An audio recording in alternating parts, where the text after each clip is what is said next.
Dans l'actualité ce soir, d'abord les voyants épidémiques toujours au vert en Martinique. Aucun nouveau cas n'a été enregistré ce jeudi.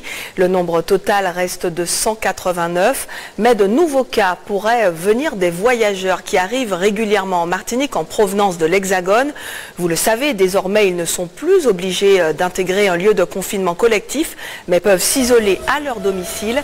Comment les autorités sanitaires assurent-elles la surveillance de ces nouvelles quatorzaines? Le directeur de l'ARS a fait le point cet après-midi. Jérôme Viguier face à la caméra de Johan Charpentier-Titi et de Johan Constant.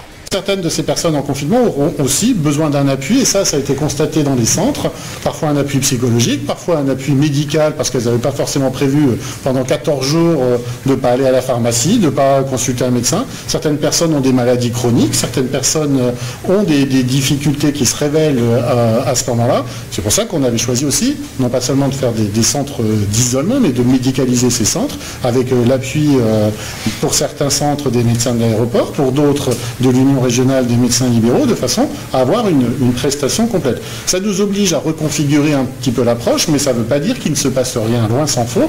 Et c'est aussi pour ça qu'on a mis en place une stratégie de test, ce que j'évoquais tout à l'heure, pour avoir, malgré tout, un test à l'arrivée, un test une semaine plus tard, qui a, du point de vue du conseil scientifique martiniquais, ça n'existe pas en métropole cette approche. C'est vraiment une solution qu'on a choisie avec les scientifiques martiniquais de mettre en place cette approche.